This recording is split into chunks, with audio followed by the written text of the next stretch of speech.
thought we'd have a look at some Marais today in this lesson, and it's the Fantaisie en Echo, but it's rather not the Marais version, but the adaptation that was made by Villeneuve in 1759, and so it's slightly different. So this instrument I'm playing here is a quinton. It's tuned like a Pardessus de Violes and has fifths at the bottom and fourths at the top, but it's very much a violin shape and has a violin, has a curved back like a violin. So this piece is great if you're wanting to get into French style, because if you play the second part you can just copy the first part in the way that it's played. So we're going to go through in some amount of detail the bowing and the fingering and the ornaments. So the first ornament that we have here is it's like a little tadpole and or a comma, and it's a trill, usually from the upper note. And the next trill, the next ornament we have is in bar 3, and it's a mordant with it's like a little cross. And that's usually coming up from a lower note to go up. The next one we have is a letter E, which means enflé, which is a swell. And you do this with tensioning the hair. And of course Corelli talks about this tensioning the hair in his 4th principles of bowing, when you tension the hair to play louder and quieter.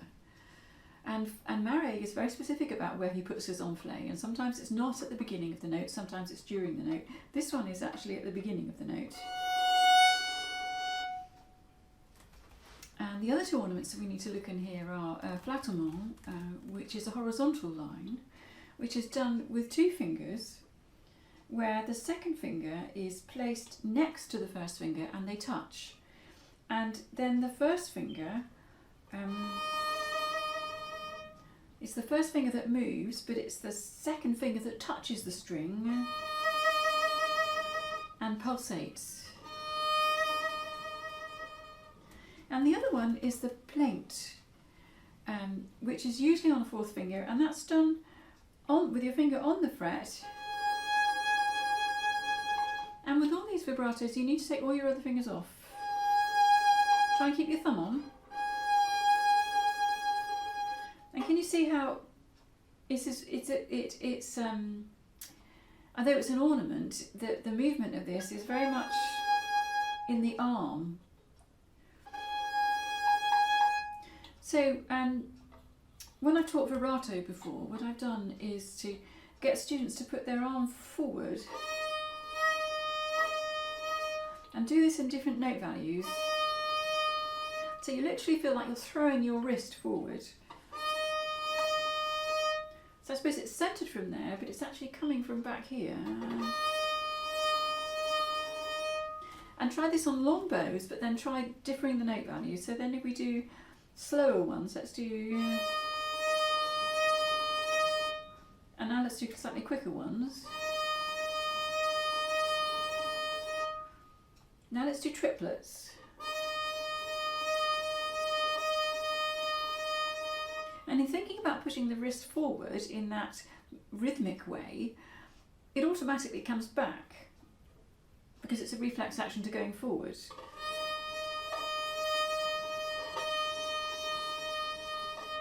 And if you can do that and think about this arm movement and the wrist, then you can start to speed it up. So let's do faster triplets.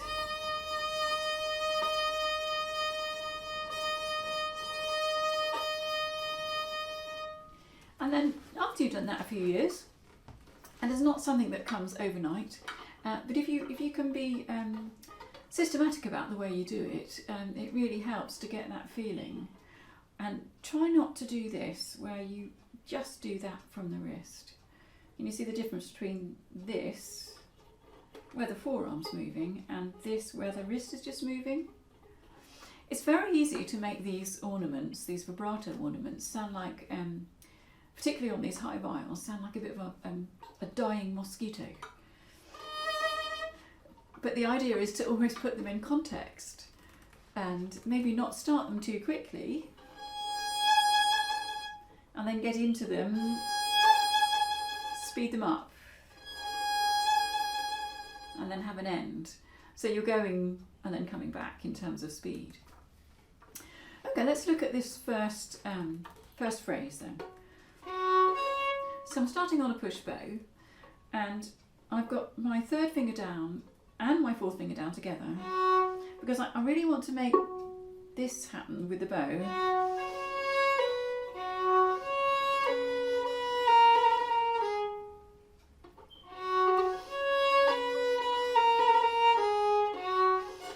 And then this next one is a bit harder actually, isn't it? Because we want to do the same things we're doing at the beginning. And make that ring. So the way to do this, sorry,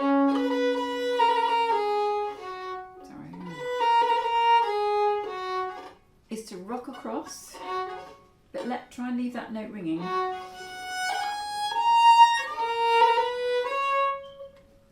Okay.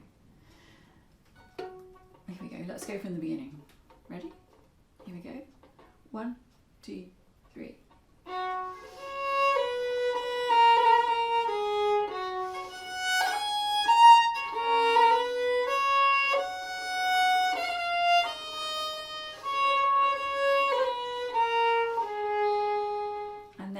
That's the plate. And what I find with this is that if you don't have your instrument high enough, it puts a bit of a strain on the hand around here. So you have to get it high enough to get in order to get your hand round. And then with this chord later on, that's an awful lot easier. And I've got it slightly tucked in, but perhaps not as much as I would a treble. So I'm still, but hand shape is the way you're going to play this note down here. These two weak fingers on a fret a long way down. Okay, let's go now from bar 9. Here we go. 2, 3.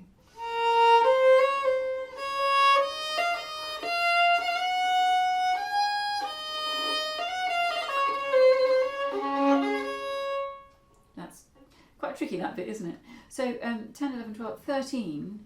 How on earth do you do an ornament on a semiquaver at that speed? Well, the trick is you just fit it in, really. That's all I can say.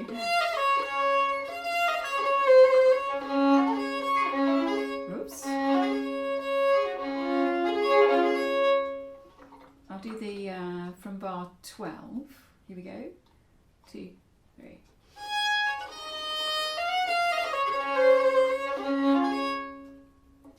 And that seems very quick, doesn't it? There's no time for an appoggiatura there at all. And of course the length of your appoggiatura is going to change depending on the note of the length. So in bar 2 you're going to have a longer appoggiatura than you would where we are at the moment. So a longer note, a longer appoggiatura. Okay, so we've got to this D major chord, and then you have to get to that next note on the second beat because the other part is going to be just behind you. You haven't got time to hang around here. So the way to do it, make sure you have a nice bottom D getting into that note. And then you almost land on the top string, but you don't play it.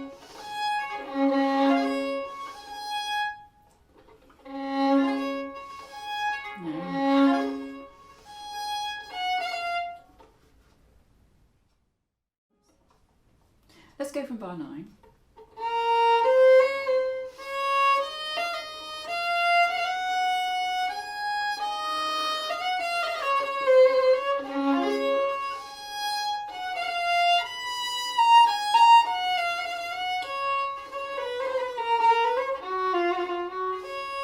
Okay, let's just cover that bit. So we've got an ornament in bar 10, 11, 12, bar 13. Where we've got hardly any time at all to put that trill in on the semiquaver E. And this is where the Marais and the Villeneuve version is different because the Marais has an A there as well as the D.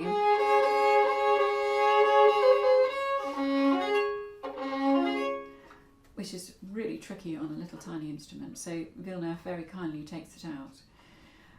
So we haven't got any time at all for an appoggiatura on that E, but we have got time for an appoggiatura on the C sharp. And what I find here is if you keep your third finger down on the D quaver, then you can line up your fourth finger to find that bottom D. And of course you can see my hand is right round. So this is where if you have it too low, it can put such a strain there. So try and keep it high.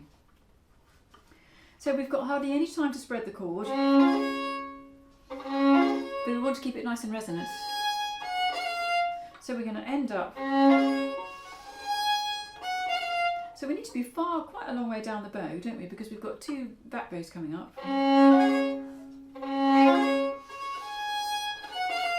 For that A and G. Oh yes, and I was doing the G on a third finger, the quaver, in preparation for the ornament. Okay, let's look at bar 18 now. So we've got a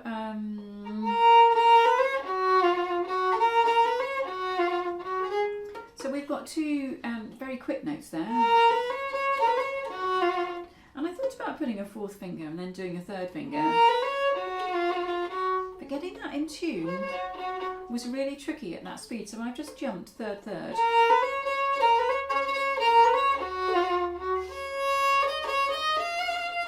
Okay. So let's go from bar 9. Here we go. 1, 2, 3.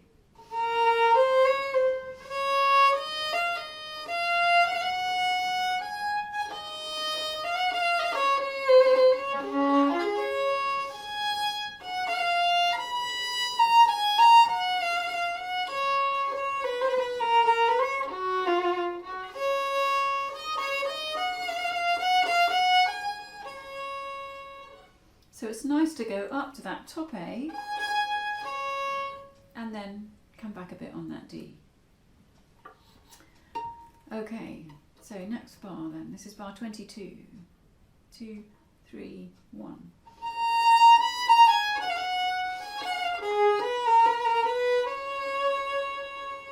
So a third finger there for that plaint. And now the next bit, there's hardly any time here to get your fourth finger round, and you've got an ornament on the C as well.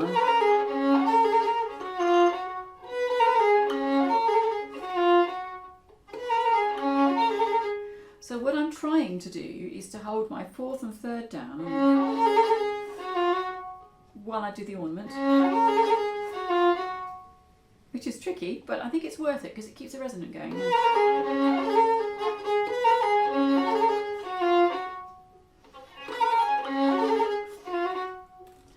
So we've probably got more time on that dotted crotchet than we think, even though if we did it without the double stops,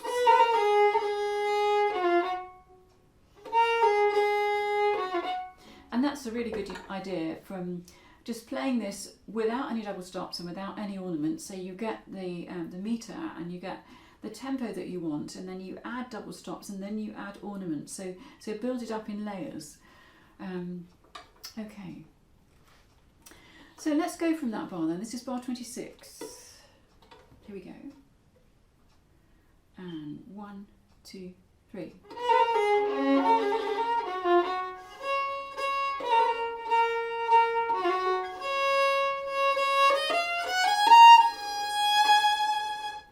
So there's the flattement. And I quite like a little bit of a sway with the quavers going up. I was doing this about a crotchet equals 100, and I think that gives us a bit of scope to do that in our gal. So there's a poussée marked here, and then another poussée on the next bit. So we've got to go 1, 2, 3. And what I found with this next phrase at 32 was that if you start it too far down the bow, then you haven't got enough bow for when you get to the top B. So don't start it too far at the tip, start it midway down. I'll show you what I mean, because there's a lot to get in here, isn't there? And again, this is another point where we've got to do 4/3 trills. And again, get your fingers right up. Put the weight into the fourth finger.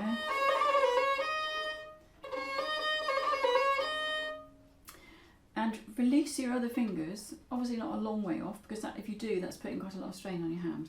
But anyway, I'll show you bar 32. Here we go. 3, 1.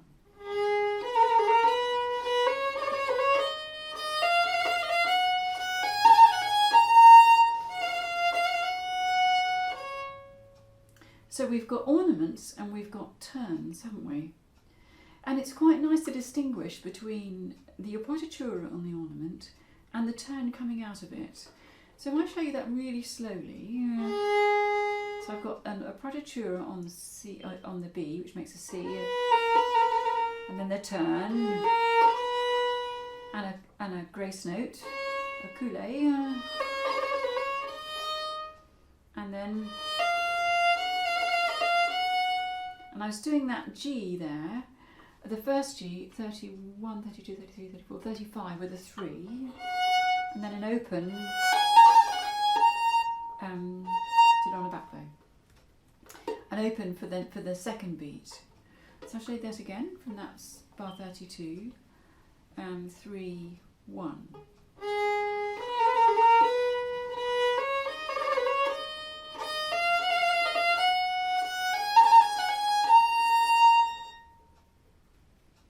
So you end up on a tiré,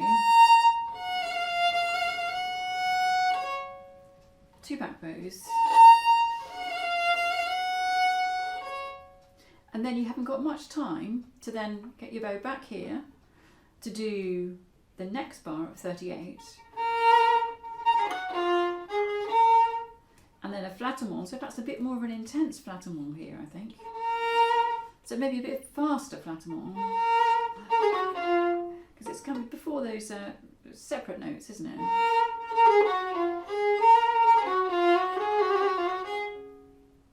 So the flattement I had at 31 was coming up from a nicer scale, which is like a different feeling. It's almost like you're taking off and you're flying at that at 31. But here, slightly different, isn't it? And that's what I mean about contextual ornaments, really. Ornaments are always so different, even though the rules are the same, but they're so different in the places that they come in the phrase. Okay, so let's go from 38. So this is the second beat. Okay, here we go. 3, 1.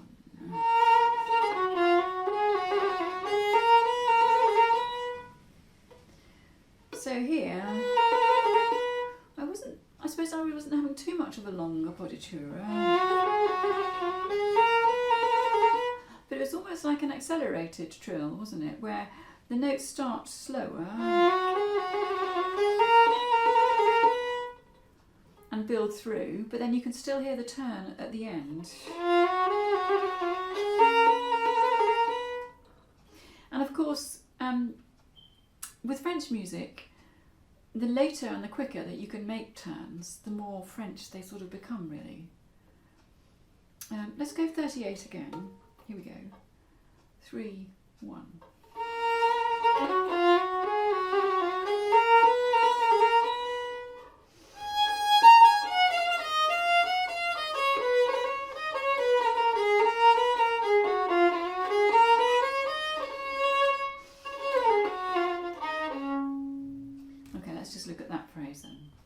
So we've got trills, haven't we, in this passage, and we've got ornaments as well.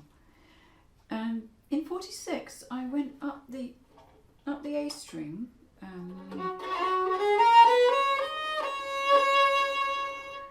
to get that E, so I could do my vibrato. Now what I've got to do is move my bow back to the tip.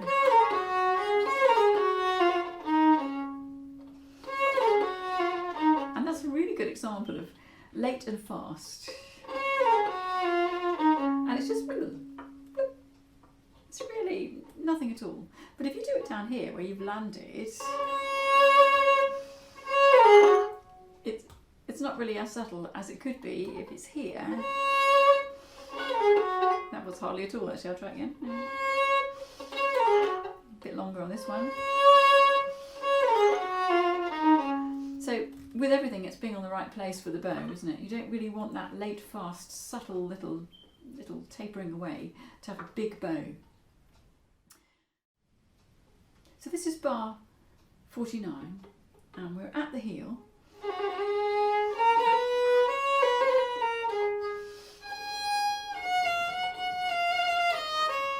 So it's really easy, isn't it, at 51 to use all your bow in your first note because your left hand's doing vibrato. And this, of course, makes your bow go supercharged down to the end of the tip. And then you realise, oh my gosh, I've still got another 3 notes to play. So,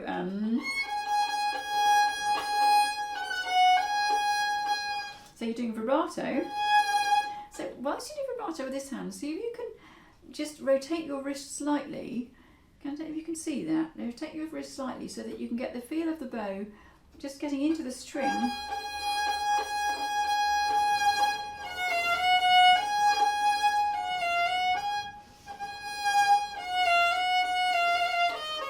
So that could go hand in hand, couldn't it? That vibrato there and the pushing in here, because as you push in, you can slow the bow down.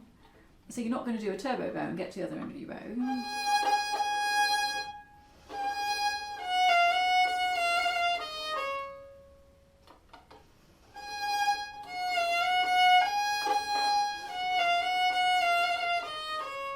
And of course the 2 tires here, I think this is quite melodious, so we don't really want to have a gap or a noticeable gap, too much of a noticeable gap, to keep that. You want to keep it going if you can.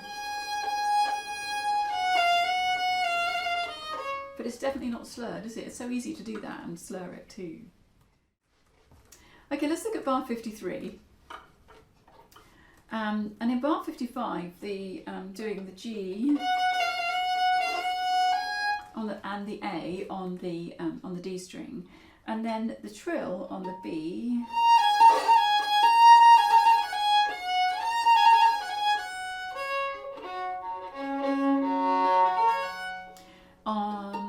So doing the trill with a 2 on the G string, and then finishing on an open,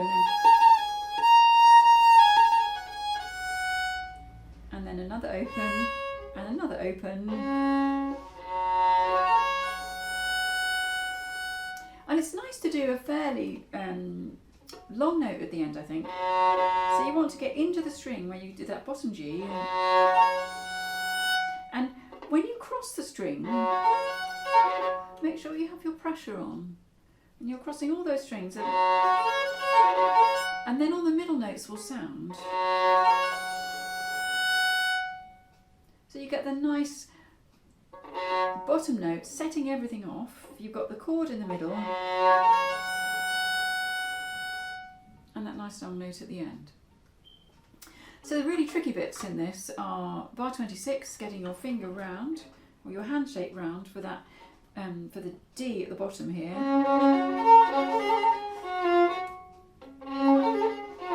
That needs quite a lot of separate practice. And I think that run going up at 32, trying to distinguish what's happening in the bar and where you put the ornament can be quite tricky. So I just want to look at that again. So this is bar 32. I'm going to do it slowly again. Here we go. 2, 3, 1.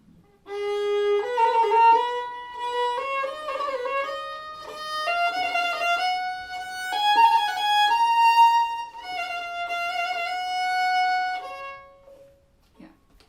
So can you hear that's a sort of? I know it's intricate, but it's also quite lazy, isn't it? In the way it's ascending, it's still it's not too intense there. By the time you get to this top B, and at 39 you really want, I think, quite a long note on that little coulo note at the beginning of the bar. And then the third beat is hardly there at all.